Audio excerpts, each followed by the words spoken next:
Right before we jump into this video, if you'd like me to send you a free guide to capturing motion in low light situations, just look for this orange box over on FroKnowsPhoto.com, put your name, email address in it, hit send it, and I'll send you that guide for free.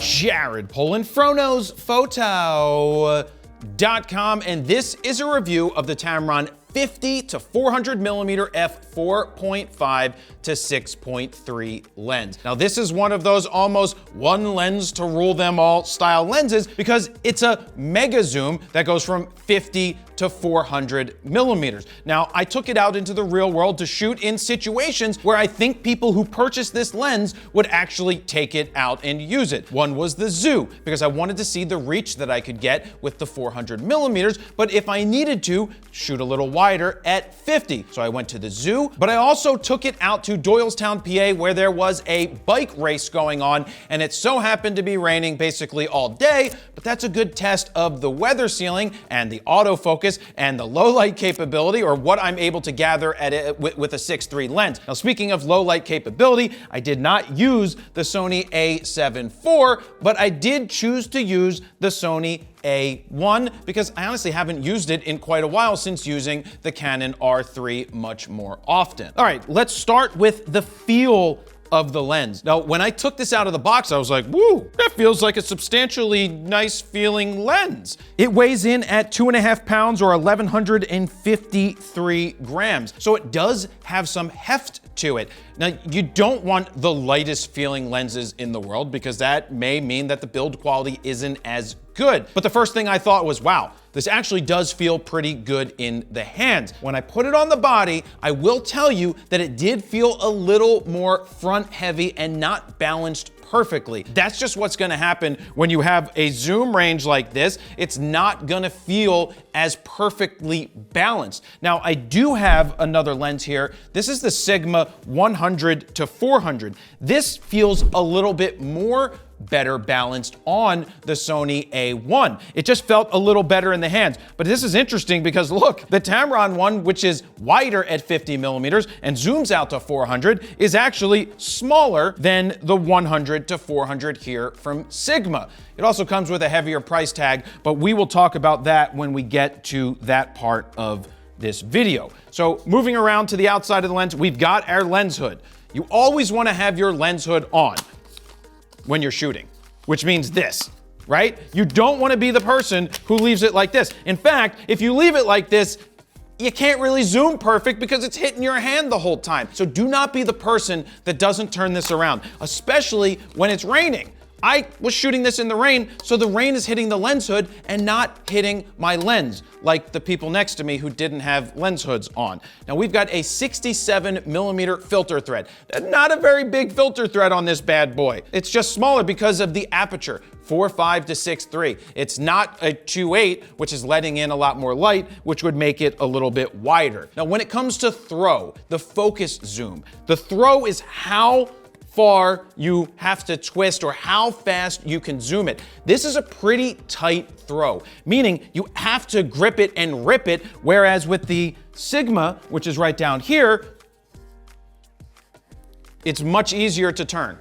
It just feels much easier to turn.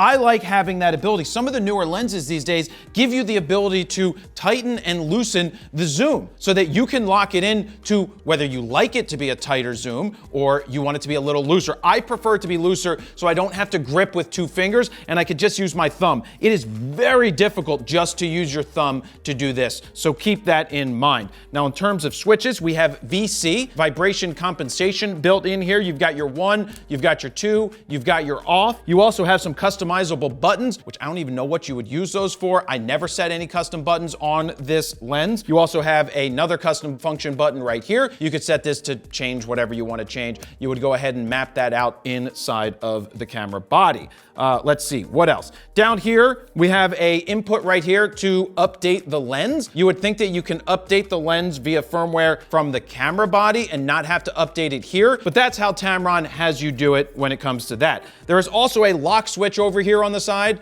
That's so that when you're traveling, it's locked in there. I really don't think you're gonna get a lot of lens creep. I mean, I'm shaking it and nothing's happening. if I pull on it, it extends. Anything more than 2 pulls means you're playing with it.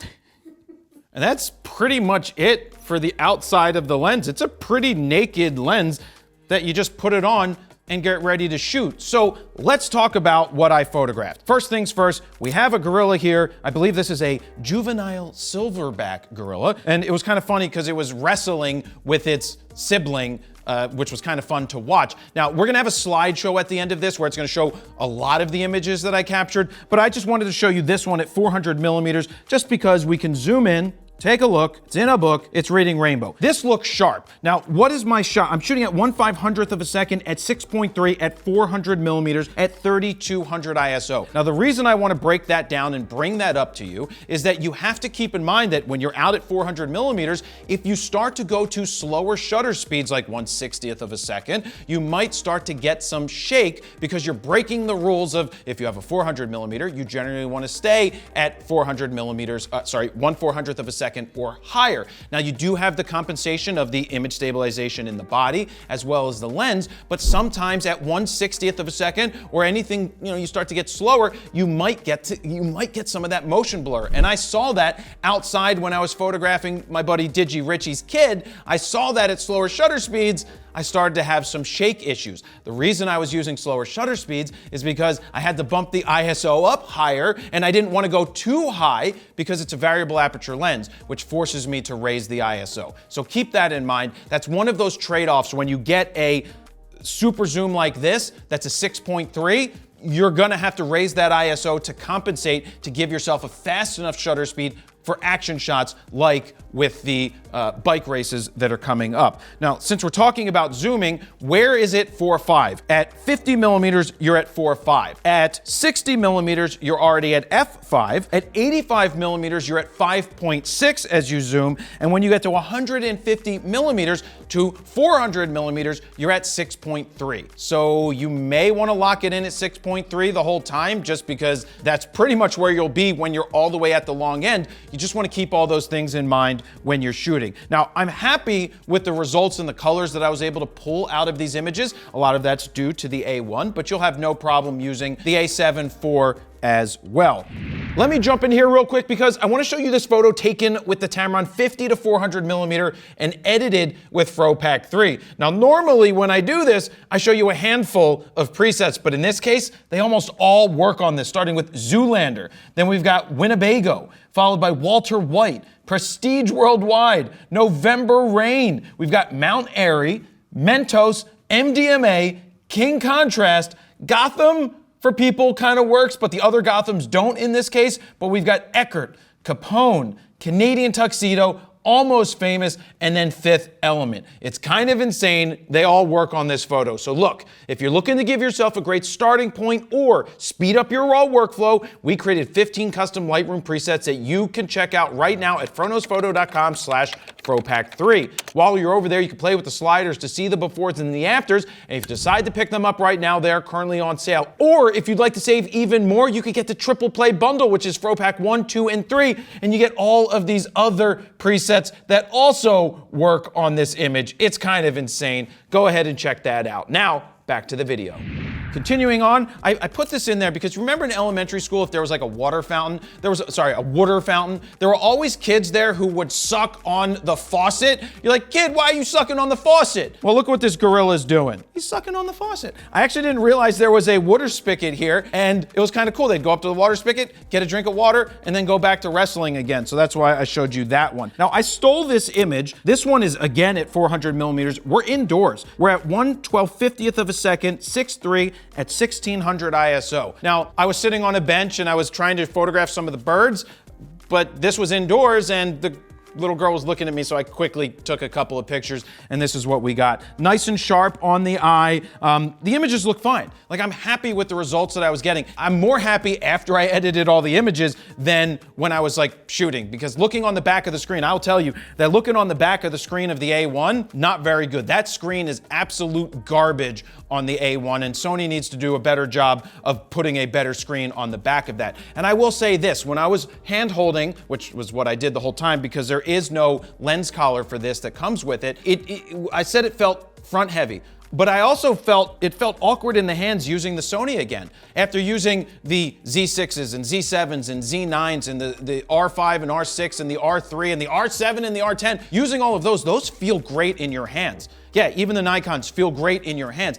Sony needs to do a better job designing their cameras. I know that's not what this video is about, but they really need to get with it when it comes to feelings in the hands, because they just don't feel great in the hands, especially for someone like me who's used all of the other systems and know that some of the best feeling cameras are the Z6 and Z7. Those things just feel great in the hands. But anyway, moving on, we've got this shot. The reason I picked this to show you 6.3 is look at the background. This is of the giraffe. People were feeding the giraffe some leaves. You had to pay like $5 to feed a giraffe. I'm like, I don't need to feed a giraffe for $5. I'll feed myself for $5. Get like a soft pretzel or something. But anyway, you can see that you can obliterate the background even at 6.3. Now we've got a flamingo just to show you the colors. I love shooting the flamingos over here. Same thing, you can obliterate the background the deeper that it is. All right, now we get out to the bike race. Now, I've never been to a bike race, even though I ride my bike, and so Digi Richie invited me out to Doylestown, took a ride up there. He brought his kid out for an hour. It was in the rain, but it gave me somebody to photograph, not just the bicyclists that were going on. Now, this is a good test because not only is it raining, and I did actually find some, there's still some water and moisture. Can you get that, Steven? Yeah. Yeah, still some water and moisture inside of this lens. I'm just gonna rub that one off right there just because we got rid of that moisture, but it didn't affect anything that I was shooting. So out here, I wanted to be at a faster shutter speed. I honestly wanted to be at a faster shutter speed than where I was, which was 1/800th of a second at 6.3 at 3200 ISO. It was rainy, which means there's not a lot of sun or no sun, and that means I have to raise my ISO. As I zoom in here, the focus did exactly what it was supposed to do. Now, Tamron has the voice coil extreme torque drive linear motors. That's a very long thing to say inside this lens, which is a little better than what Sigma has inside of their 100-400. Now, it's awfully challenging when you're fighting the raindrops and people are moving at you at 20-ish miles away, 15 to 40 miles an hour, depending on how fast they're going on the bike. And I think the focus did okay, right? I think it did an all right job. I didn't miss a lot of things. There were some things that did go out of focus, but those are tweener shots, you know, where I'm doing a burst and I get 4, 5, 6, and maybe one of them is out of focus. So it did a pretty good job of tracking the subjects. It did feel a little, again, awkward and out of balance in the hands, which sometimes caused me not to get the focus where I needed it to be. But this shot, thankfully, nailed it. And look, I love that you could see down the street in the background and see all the people out of focus, but still know exactly what is going on. Now, let me show you 50 millimeters with this lens. This isn't a great shot, but this is at 50 millimeters of Ritchie, and then I zoomed in 400 millimeters on Sawyer right here. So that's your 50, and that's your 400. So you can see, you can do quite a lot with 50 to 400. You can get those wide street photos, and then you can zoom in and get the other ones. Now, up close and personal with Sawyer right here, this is 50 millimeters. I went to 4.5, and you can see the background. It's gone, it's obliterated, looks good. Focus, nice and tight, nice reflection in his eyes. Those look good right there. This is one of my favorite shots of Sawyer. You've got Ritchie holding the umbrella with his right hand. You've got Sawyer looking right at me. I'm at so I'm only at 1/160th of a second at 6.3 out at 273 millimeters, but it still worked out. The colors, the tones, the sharpness, it worked out for something like this. But again, I did notice when I was shooting slower shutter speeds and zoomed in, it was much harder to get the focus. So that was more movement on my part. Also, the vibration compensation maybe isn't kicked up to 11 and doesn't really stabilize as much, even with the combination of the A1 right here. So just keep that in mind when you are out there shooting. So after I was done photographing Ritchie and his kid, the men's race was almost done, the 45 over men's race. And I wanted to get over to the finish line area because it would give me a straight shot of the men coming right in my face. That is the best angle to get because they're coming right towards you, and you can just get that and nail those shots as they're coming through. So this guy was the winner right here. As you can see, I went wider. So I'm at 240 millimeters for this one, 1/1600th of a second at 5000 ISO. Now, do I have to be at 5000 ISO? The answer is no, but I wanted to freeze the action as best as possible. I wanted those raindrops frozen as they hit the subject coming towards me, and that's why I was at 1/1600th of a second. That's what happens at 6.3. When you're not able to let as much light in, that's what you end up getting. I went wide here because I wanted to show the time on the clock, and I wanted to show him crossing the line, as well as get that it's the Bucks County Classic in Doylestown, PA. But as you zoom in right here, if you were to crop, it would look pretty darn cool to crop this and get that celebration. Next shot, very similar, just him getting a little closer, but you can see how he is super excited that he won right here, and still at 240 millimeters, so I didn't zoom in again. But the next one, 70 millimeters. He's off the bike, he's celebrating, and because he's closer, I'm able to pull back because I can go to 50 millimeters and get the shot. So having 50 to 400 is one hell of a range. Let me jump in here real quick and let you know that this video is brought to you by Squarespace. If you're looking to build your very own online portfolio, use what I use because it's simple, easy, affordable, and you don't need to know coding. To get your 14-day free trial, head on over to squarespace.com/FroKnowsPhoto. If you decide that it's for you, use the code FroKnowsPhoto at checkout to get 10% off your first order. Now, let's get back to the video. So that was the men's 45 and older race, and at the end of the day, they had the pros racing, actual pros racing, going to do 50 miles. Each loop was 1.4 miles. They went around 36 times. It took almost 2 hours, and it kind of got boring after a while because they just go in circles. But anyway, before the race started, I was able to get pretty close to the starting line, and 400 millimeters on this guy looks fantastic. I mean, look how sharp this is right there on his eyes. The skin tones, the skin clarity, everything about it looks fantastic. Now, you don't want to forget to paint the picture of where you are. So this is just a tight picture. But when you go to the next one, we've got another guy waiting to go. This one, 400 millimeters as well. Nice tones, nice color. Next, I moved around to the finish line again, which in this case is the starting line, because they had 85 of the racers getting ready to go. And I just thought this would be a cool black and white to get everybody lined up and ready to go. So that's cool. We'll move through these a little quicker. When you're shooting a race like this, you don't want to just freeze the action. You want to look for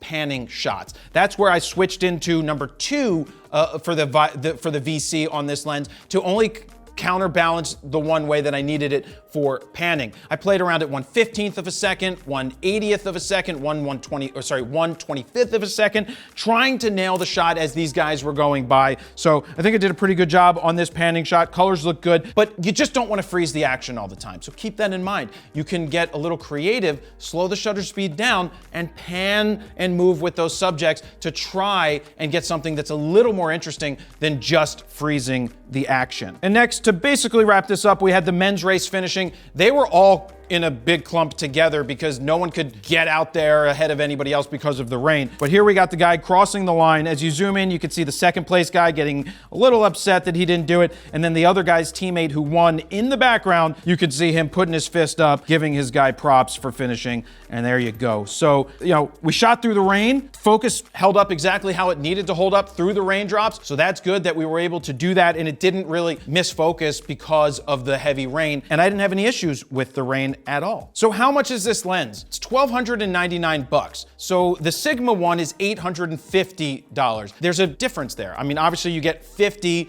to 400 versus 100 to 400. So it's kind of nicer to have the slightly wider option, but is it worth the extra expense? Now that's for you to figure out. I like having the 50 to 400. I would prefer something a lot faster, but again, for what it is and who it's for, it's a very nice option. Just keep in mind, a little top heavy, a little front heavy, a little awkward in the hands, a little tight on that zoom ring. That could just be the one that I have, but something tells me that most of them are gonna be a little tighter on the zoom ring. All right, sniff test, wind tunnel test coming up right now. Smell it. Smells like Aquaman's armpit. That smells good. Aquaman's armpit. Ooh, that's sexy. All right, wind tunnel test, most important one right now. Especially with hurricane season coming up right now. It passed with flying colors. It didn't even move one iota, so it passes the wind test. So there is one other lens that I do want to mention. Tamron makes a 150 to 500mm lens that's the same price as this. That's gonna be a bigger lens, right? You don't get the ultra wide, but if you want more reach, that might be a better option for you, but keep in mind, it's heavier. It's something that you may need a monopod for, but this being pretty compact and small and at 2.5 pounds is not a bad option for people who just want that one zoom range to get your kid playing baseball, to get your kid playing soccer, to get your kid running around outside. Keep in mind outside, because inside this lens is gonna be fairly not usable because you're gonna have to bump the ISO up so high, you're gonna have to drop those shutter speeds. It's really a lens that is meant for outside. So if that's for you, then this lens might be a good option and a good choice for you. Now we have links down below that are affiliate links, so if you wanna pick this lens up, go ahead and do it from those links because that helps us out. Don't forget to like, share, comment, and subscribe. That's where we're gonna leave it. Thank you very much for watching. Jared, Polin, FroKnowsPhoto.com. See ya.